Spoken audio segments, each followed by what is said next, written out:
मैं अभी कुछ बात करूंगी, हुकूमत साजी का अमल ताहाल नहीं हो सका है और हर जगह से धांधली के शोर के साथ रिएक्शन की आवाज़ें आनी भी शुरू हो गई हैं। मुल्क की मईशत पहले ही बहरान का शिकार है, जबकि एक इलेक्शन में 54 से 56 अरब रुपए की लागत आती है। ऐसे में दोबारा इलेक्शन करवाना हमारी मईशत के लिए कितना बड़ा धचका साबित हो सकता है। पहले हमने देखा गैस की कीमतों में इजाफा हुआ, फिर पेट्रोलियम मसनूआत की कीमतें बढ़ा दी गई। मुआशी माहिरीन के मुताबिक नई हुकूमत को नए कर्जों के लिए सख्त तरीन शराइत का सामना हो सकता है। टैक्सेस में इजाफे के अलावा बाज़ मामलात में सब्सिडी के खात्मे से आम आदमी के लिए मजीद मसाइल पैदा हो सकते हैं। ऐसे में IMF से मुआहदे के सिवा चारा नहीं है। अब सवाल यह है कि मुआशी बेहतरी के लिए नई हुकूमत को क्या कुछ करना होगा, अवाम को रिलीफ कब और कैसे मिलेगा, और क्या पाकिस्तान री इलेक्शन का मुताहमिल हो सकता है। मैं इस पर अपने पैनलिस्ट का व्यू लूँगी। सबसे पहले मैं शराजी साहब आपकी तरफ आती हूँ। एक तो जो मैंने अभी बात की कि प्लान इनके पास होने चाहिए थे कि क्या हो सकता है, क्योंकि ज़रदारी साहब भी मुफाहमत के बादशाह हैं, फिर बड़े कदावर शख्स थे नवाज शरीफ साहब भी। तो इलेक्शन के बाद कौन कितनी सीटें निकालता है, क्या होगा, ये ज़हनों में इनके होना चाहिए था। क्यों हम लोग एक बहरानी कैफियत में चले गए हैं और आगे जो मामलात जो सारे मैंने बयान किए हैं इनका अब क्या होगा?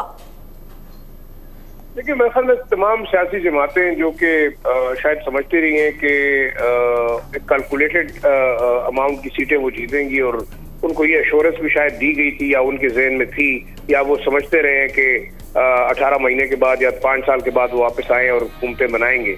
अब सवाल ये है कि क्या PMLN ने अपनी एक्सपेक्टेशन के मुताबिक इलेक्शन में परफॉर्म किया, पीपल्स पार्टी ने किया या दूसरी जमातों ने किया या नहीं किया। इसमें एक इम्पॉर्टेंट चीज़ ये है कि मैंडेट का इशू है। इल्जामात अपनी जगह पे चाहे फॉर्म 45 से शुरू हुए, फॉर्म 47 के रिजल्ट पे गए हैं, लेकिन इस वक्त एक सवाल ये पैदा होता है कि क्या वाकई वो जमातें हुकूमत बनाने जा रही हैं या वो जमात बनाने जा रही है जिसको मैंडेट दिया गया है, जिसने सबसे ज्यादा वोट किए हैं, जिसने सबसे ज्यादा जो है वो सीटें जीती हैं। ये एक सवाल है। दूसरा ये कि क्या हर्डल्स क्या आ रही हैं। अगर वाकई उस जमात का हक नहीं बनता जो इंडिपेंडेंट अपने आप को लिंक करते हैं PTI के साथ, तो पीपल्स पार्टी और PMLN के आपस में क्या मामलात हैं कि वो अभी तक हुकूमत नहीं बना। देखें, आप सेनेट के ऊपर बार्गेनिंग कर रहे हैं, आप स्पीकर के ऊपर बार्गेनिंग कर रहे हैं, आप इस वक्त जो है वो प्रेसिडेंसी के ऊपर बार्गेनिंग कर रहे हैं, और जाहिर बात है प्राइम मिनिस्टर के स्लॉट के लिए तो ऑब्वियसली PMLN चाहता है कि वो जाए। अब ये ओवरऑल सिचुएशन तो लेन देन के मामलात अपनी जगह पे, लेकिन जो चैलेंजेस अहेड आ रहे हैं, मेरी जाती राय ये कि इस वक्त जो जितनी पॉलिटिकल पार्टीज हैं वो खुद बैकफुट पे जा रही हैं। एक रीजन यही है कि इकोनॉमिक चैलेंजेस हैं, दूसरा आगे मसाइल हैं। आप अगर IMF के पास जाएंगे तो आपको टैक्सेस लगाने पड़ेंगे, आपको पेट्रोल प्राइसेस इंक्रीज करनी पड़ेंगी।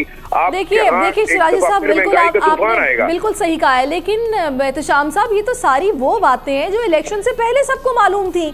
सभी जमातों को मालूम था कि आगे IMF के नए प्रोग्राम में जाना है, मुआशी चैलेंजेस हैं, संभाला देना है मईशत को, ये आसान टास्क नहीं है।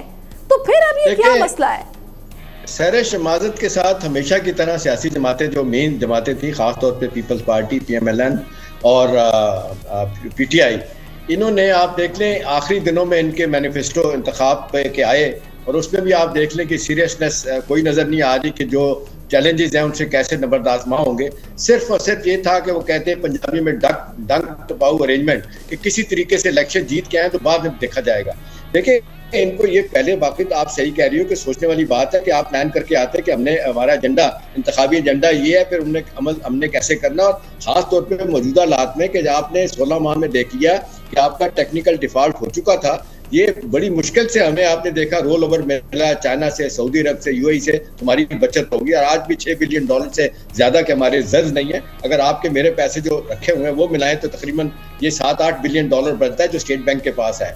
तो ये बिल्कुल 6 हफ्तों की इंपोर्ट के लिए नाकाफी है। अब सवाल यह है कि एक तो देर हो रही है कि हुकूमत साजी नहीं हो रही, और जिस अंदाज से आपने देखा कि परसेप्शन में तब्दीली आनी चाहिए थी, आपने देखा इलेक्शन के फौरन बाद कितनी तेजी के साथ 2000 पॉइंट मार्केट हमारी नीचे आई, स्टॉक मार्केट, फिर मुश्किल से थोड़ा आगे गई, फिर देखें डॉलर भी फ्लक्चुएट करना शुरू हो गया।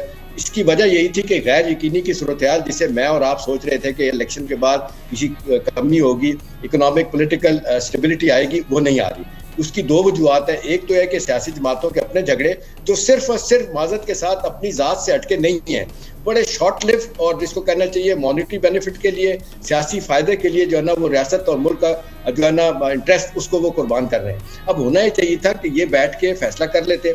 अभी देखें पीएमएलएन कह रही है कि बाकी बातें छोड़ें, सुबह की सेंटर की बात करते हैं। नवाज शरीफ साहब ने कह दिया कि भाई यहाँ पे बहुत ज्यादा ब्लैकमेलिंग कर रही है, लेकिन इसमें ना एहतशाम साहब सही है कि हमने अभी स्टेटमेंट बिल्कुल शेयर किया है। मैं अली आपकी तरफ आऊंगी, मुझे ये बताएगा इस वक्त हमें इस्तेहकाम की जरूरत है, आवाम को रिलीफ की जरूरत है।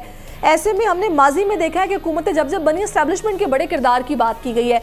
अब क्या वजह है कि हाल ही किसी के पास मौजूद नहीं है, कि एस्टैब्लिशमेंट के पास भी मौजूद नहीं है, अगर तो वो इसमें कुछ अपना रोल प्ले कर रहे हैं, करना चाह रहे हैं? देखिए, एक तो बात ये है कि ये इलेक्शंस से पहले ही, मैं एक निजी कंपनी है, मैं उसका नाम नहीं लेता, लेकिन अगर आप इंसिस्ट करेंगे ले भी लूँगा, उन्होंने एक वो पोलिंग एजेंट्स को ट्रेन करने का सिस्टम बनाया और उसके बाद वो ले के घूमते रहे पॉलिटिकल पार्टीज़ के पास कि जी ये आप हमें इतने पैसे दे दें तो हम आपके पोलिंग एजेंट्स को ट्रेन कर देते हैं। उन बहुत ही कम लोग थे, इंडिविजुअल्स थे, कुछ शायद उन्होंने अगर करवा लिया हो तो करवा लिया हो, ज़्यादातर पॉलिटिकल पार्टीज ने वो नहीं लिया, क्योंकि सब कहते थे कि जी ये तो। एहतशाम सब क्या कह रहे हैं? मैंने कहा अली को कह रहा हूँ कि पार्टी का तो नाम ले ले, जिस को कांटेक्ट किया था उसका नाम ना ले। पीपल्स पार्टी ने ये राब्ता किया था कि भी हमारी को गेम बना दे। अली आप कंटिन्यू कीजिएगा, एहतशाम साहब ने बता दिया है।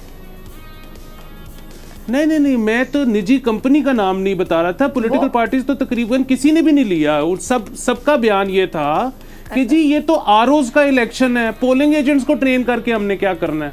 सो इलेक्शन से पहले हवा ये थी कि ये तो इलेक्शन ही आरओज का है। अब ये हवा किसकी वजह से बनी है? आप ये कह रही है कि ये हवा, चलिए इसको भी छोड़ दें। इलेक्शन से एक हफ्ते पहले तक तमाम टीवी चैनल्स पे ये बातें हो रही थी कि इलेक्शन हो रहे हैं कि नहीं हो रहे। ये किसकी वजह से बनी है? ये पॉलिटिकल पार्टीज की वजह से बनी है। सो देखिए, अब बुनियादी बात ये है कि चैलेंजेस का हमें सामना है, और क्योंकि जिम्मेदारी, हम बार बार कहते हैं कि जी समवन शुड टेक रिस्पॉन्सिबिलिटी, वो रिस्पॉन्सिबिलिटी वही लेगा जिस तरह पहले भी एक इस्टीम्ड पैनलिस्ट ने ये बात कही कि फ़ायदे और नुकसान दोनों का जिम्मेदार अगर आप किसी को ठहराएंगे तो शायद वो ले भी ले, लेकिन मसला ये है कि नुकसान का जिम्मेदार वो हो और फ़ायदे का जिम्मेदार कोई और हो। ये रिस्पॉन्सिबिलिटी अभी कोई नहीं लेगा, नंबर एक चीज़। और नंबर दो चीज़, बिल्कुल ठीक है कि अभी ये बन जाएगी गवर्नमेंट, क्योंकि आप उनको डराया इस चीज़ से जा रहा है कि आप फेडरल नहीं लेंगे तो फिर हम प्रोविंशियल भी देख लेते हैं कैसे आप लेते हैं। चले, तो बुनियादी बात ये है कि चले इस दफा भी ये 5 साल भी गुजर गए, अगले 5 साल बाद क्या करेंगे पता नहीं किस करवट बैठेगा। मैं हमाद साहब आपकी तरफ आपका टेक लूंगी। अभी मुआशी चैलेंजेस हमारे सामने हैं, IMF के पास जाने के सिवा कोई चारा नहीं है, और हुकूमत है कि वो बन के नहीं दे रही है। या आखिर ये क्या बनेगा? उनके बाउंड भी हमें 21 दिनों में हमें काम भी पूरा करना है। जी बिल्कुल, आप ठीक कह रही हैं। आपका, मैं अपने पिछले जवाब को ही कंटिन्यू करूंगा। सीरियसनेस जितनी हमें चाहिए इस जॉब को करने के लिए, वो हम लैक कर रहे हैं क्लियरली। हम बार बार ये बातें कर रहे हैं कि इलेक्शन दोबारा हो जाएगा, जैसे आपने बताया इंतहाई एक बहुत बड़ा बजट चाहिए होता है इसके लिए। क्या हमारा मुल्क इस माशी सूरत हाल में इसका मुतहम्मिल हो सकता है? क्या बर्दाश्त कर सकते हैं? क्या हमारा वॉलेट हमें इस चीज़ की इजाज़त देता है या नहीं देता? फिर आईनी सूरत हाल के ऊपर बारे में भी कन्फ्यूजन्स की जा रही हैं कि असेंबलीज डिसॉल्व कर दी जाएं।